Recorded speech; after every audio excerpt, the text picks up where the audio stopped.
係 Chloe 啊，上集介紹到我哋去咗正佳廣場度玩咗一日，今集我哋首先會帶大家遠離市區，去一個郊外親子玩樂園度玩。呢度有山道滑車、彩虹滑道呢啲好玩刺激得嚟，小朋友又啱玩嘅項目，玩完忍唔住再 encore 啊！又可以喺園裏面搭下套套巴士，好似入咗去童話世界裏面，勁多打卡位啊！仲可以坐下小火車欣賞農莊，近距離親身鴕鳥添。仲會帶大家喺廣州老街度行下，去咗一間好懷舊嘅博物館，入邊竟然係食糖水噶，啲雙皮奶仲好得添，係咪好心急啊？快啲去片啊！我哋今日去嘅地方叫做天人山水藝術園，由於目的地遠離市區，第二朝我哋一早出發，大家要 call 車入去啊，因為冇直車可以到。由市區出發，車程大概係50分鐘左右。我哋琴日去完正佳廣場呢，今日決定去遠少少，去一個喺郊外嘅地方，叫天人山水大地藝術園嘅。大家睇下呢個竹林幾靚，我哋而家呢行過呢個竹林呢，就會去到嗰個遊客中心噶啦。咁我哋今日呢決定去到先買飛嘅。我哋今次點解揀呢個地方呢？因為我上小紅書睇過呢，佢真係好吸引㗎。佢嗰個環境呢，好似宮崎駿電影嗰個場景咁樣啦。咁另外呢，就係呢一度都幾多嘢玩嘅，有一啲兒童遊樂嘅設施啦，同埋佢有嗰個山道係可以滑車㗎。應該我覺得好刺激啊！咁我一陣就帶大家去睇下啦。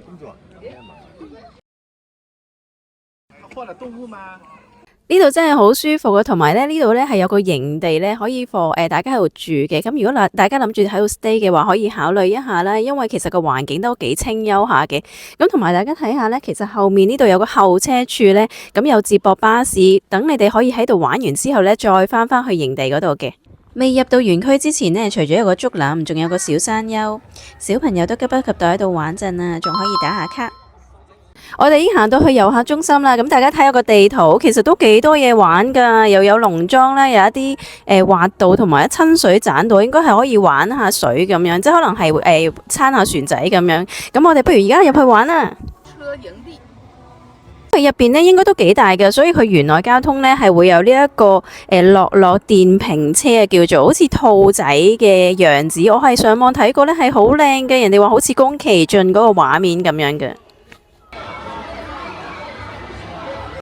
咁我哋而家呢就買飛啦，大家睇下其實佢都有幾多 package 嘅。咁如果係我哋嘅話呢，就有呢個2大1小家庭票啦，就含咗5個遊樂項目嘅，咁就238蚊人仔。咁其他呢，如果係老人家或者兒童嘅話呢，都可以買有一個飛呢，就係68蚊人仔嘅。呢度呢，有唔同嘅遊玩項目呢，咁係要收費嘅。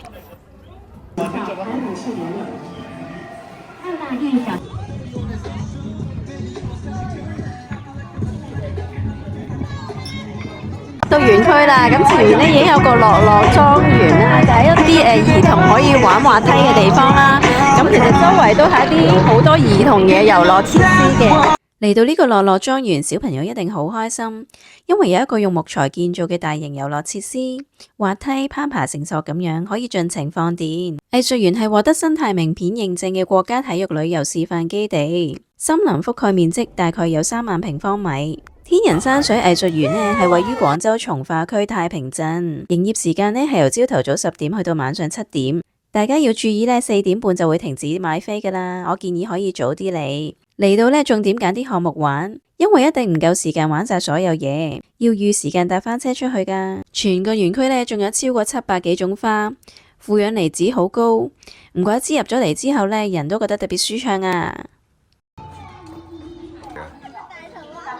呢度真係好大啊，同埋好靚，有好多打卡位。睇下前面好多人喺度影相，同埋呢度我哋可以等車一路上住去咁。呢度有一大片嘅油菜花田，可以打下卡啊！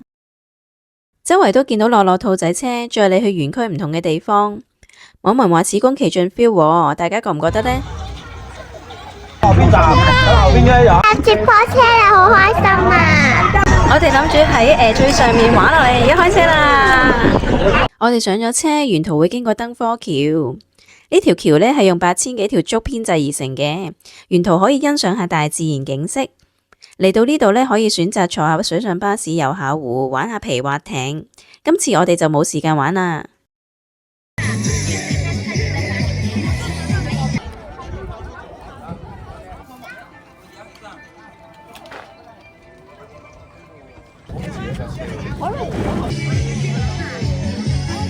我哋諗住玩呢個山道滑車啊，咁而家喺嗰度就上車㗎啦。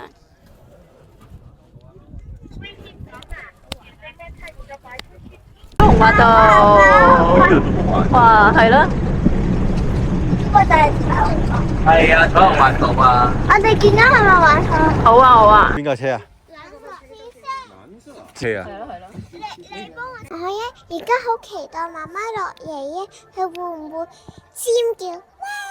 咁樣尖叫，係應該唔會嘅。媽媽加油！媽媽加油！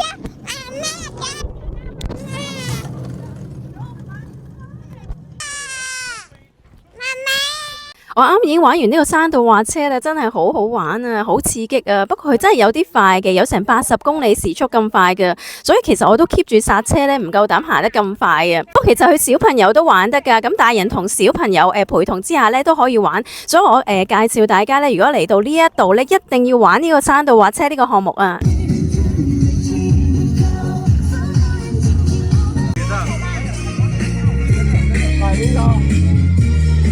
哇！呢個係文創雪糕啊，好得意啊，係嗰個巴士個樣嚟噶。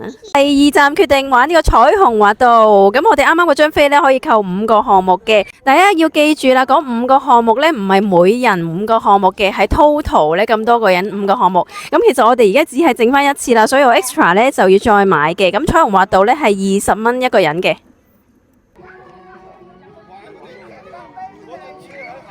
嚟啦！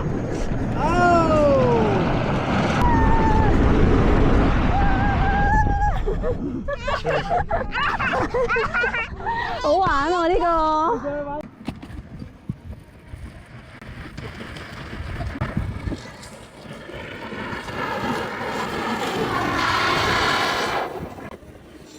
正唔正啊？正。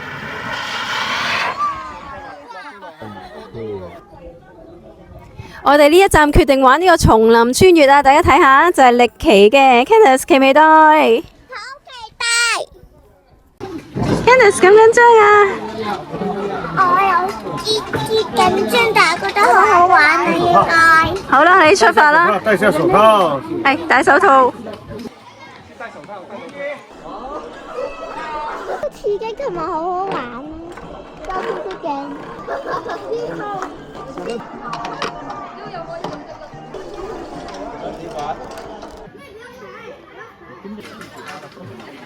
玩完叢林穿越覺得點啊？我覺得好好玩，同埋咧，我覺得 A 係容易啲，我睇落去 B 咧就好似難啲。見到有人腳軟啊，咁震。我哋啱啱咧喺由山上嗰度落嚟啊，而家決定咧去搭小火車去農莊度玩嘅，嗰度有得餵動物。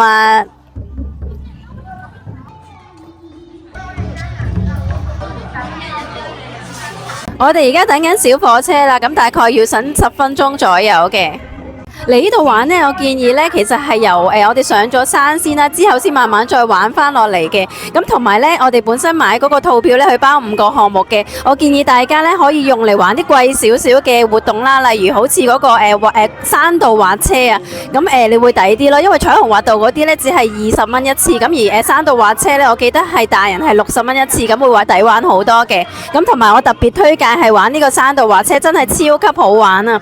咁我玩咗2次啦，有一次同 Candice 一齊玩，有一次咧自己玩，咁已經玩到咧有少少上咗癮嘅。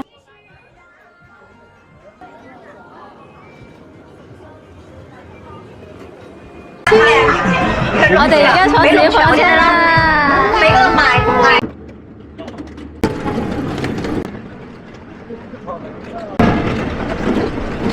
Hello， 小火車。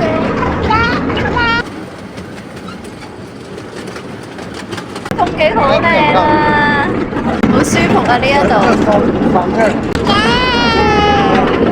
已經到呢個西西農場啦，入邊可以餵動物嘅。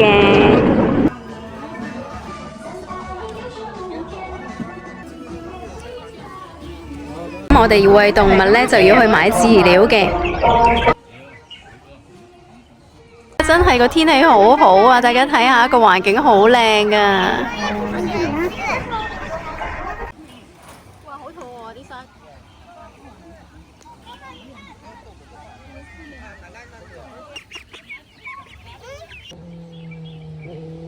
家鴕鳥喺呢一度啊，去餵下鴕鳥先。喂喂喂喂喂！喂，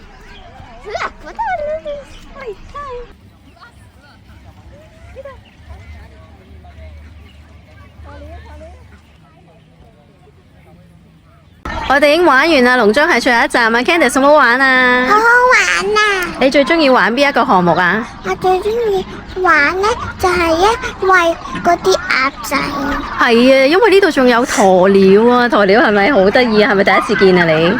係啊，我呢自己就最推介呢一個山道滑車嘅，因為真係好刺激啊，同埋可以同埋小朋友揸埋同一架呢，都真係幾好玩噶。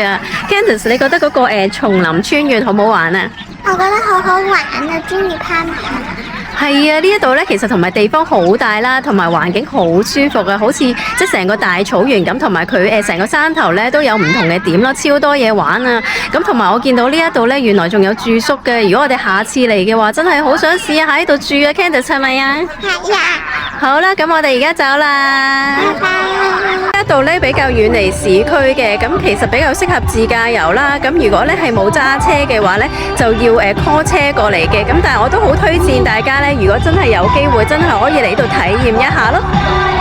又到咗第二日，我哋今日決定去廣州老街度行下，目的地呢係永慶坊，感受下當地嘅風土人情。去永慶坊之前呢，我哋就去咗荔灣區津西路。係喺地鐵站中山站入邊有好多唔同嘅食店，環境都幾古色古香。今日街邊都好多人啊，好熱鬧啊！咁我哋嚟咗呢度呢，嗰個園林景色都幾靚噶喎。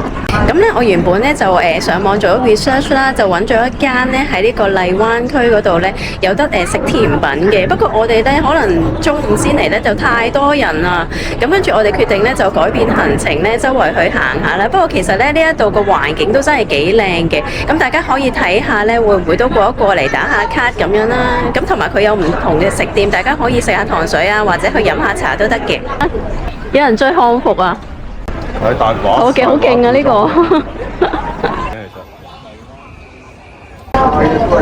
係咯，哇！有廣州竹升麵喎，好多人噶喎，同埋前面嗰個腸粉都係爆晒噶喎，係嘅，全部都係好多人，好多人啊！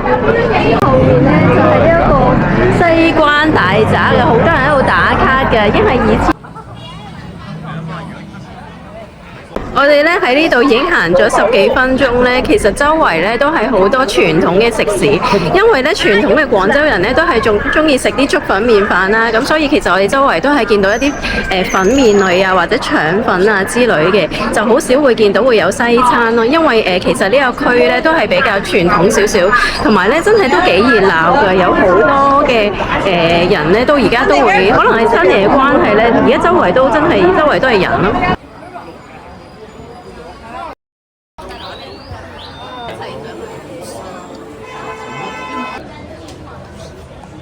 我哋行去永慶坊景區嘅時候呢，就途經咗一間幾有特色嘅糖水鋪啊！呢個叫品燕居啊。咁呢，見阿嘟姐同埋劉嘉玲呢都喺度拍過嘢㗎喎。咁我哋不如上去食碗糖水啊！我哋已經上咗一層啦，都幾有懷舊嘅風味，即係好似拍劇嗰啲地方咁樣。大家可以喺度打下卡喎，真係幾靚嘅。呢度又可以望翻落去呢，睇翻個景象咯。坐低咗呢，我哋就掃 QR code 呢攞 order 啦。芝麻糊都幾濃，好重黑芝麻味，加埋湯圓一流啊！極力推介呢，嚟呢度一定要試雙皮奶，好滑之餘呢，個奶味又好濃郁，加埋啲西米超正啊！因為啲西米呢勁大粒㗎。咁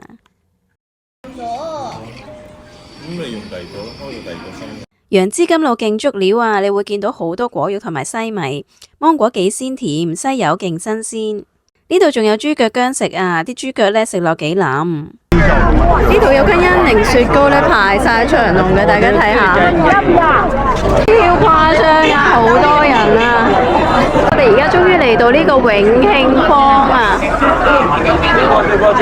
永慶坊係國家4A 級嘅旅遊景區，前身係舊式老街，喺2016年重建為文創街道，入邊有好多潮流商鋪，都幾多特色嘢睇㗎。仲有人住啊，應該。喺呢條街度呢，一路行啦，一路睇下風景，仲感覺到舊時嗰種老西關嘅氣息，所以成日呢都吸引到唔少人嚟呢度行下、打下卡啊。呢條街呢，仲有廣州最美老街之稱嘅。咁如果大家唔怕多人嘅話呢，真係可以考慮嚟呢度一轉啊。同埋我哋決定呢，而家搭呢一個船呢，咁就係成人呢就65蚊啦，小童呢就係35蚊嘅，咁就可以沿住呢一個湖呢周圍遊覽下景色嘅。咁難得嚟到呢一度呢，我哋決定就坐一坐啦。首先呢，上船要着救生衣先嘅，咁我哋途經會有一啲博物館啊，同埋啲橋都係一啲特色嘅地方可以參觀一下。建議買單程就得啦，因為永慶坊都幾多人，沿路逼翻出去都幾耐，咁我哋搭完船呢，直接出翻去就最舒服啦。落船啦！哎呀，企唔穩添。我哋又嚟翻廣州東站啦，準備離開啦。咁嚟翻呢度呢，我哋有個總結嘅。咁大家如果想舒舒服服咁樣玩嘅話呢，我建議可以嚟呢個正佳廣場啦。好似我哋介紹咁呢，有個熱帶雨林植物園啦，有得玩雪嘅。另外仲有一個呢，我哋原本想去嘅海洋館。咁除咗呢啲之外呢，其實佢仲有運動中心啦，又有得玩電玩啊，有鬼屋同埋有個科學館嘅地方呢。總之一個商場呢，係勁多嘢玩嘅。咁其實一日都玩唔晒㗎啦，我覺得如果大家嚟到嘅話呢，可以至少玩2日，佢都幾近廣州東站嘅，大概係3-4個字車程啦。咁同埋佢呢一個，我覺得比起佢深圳嘅商場呢，其實更加集中，呢一個地方有更加多嘢玩。咁所以大家如果未嚟過嘅話呢，都值得嚟玩下嘅。我哋今次呢，仲去咗一個新嘅地方呢，喺郊區嘅，叫做天人山水大地藝術園啦。咁其實我上網都做咗啲功課呢，就諗住介紹俾大家嘅，因為呢，去到嗰度感覺上呢，就好似去咗宮崎駿電影裏面一樣嘅，其實係一個好適合親子玩嘅地方啦，有好多親子嘅活動，例如我哋介紹過個有得玩車啦，有得滑梯啦，有小農莊啊、小火車坐咁樣嘅。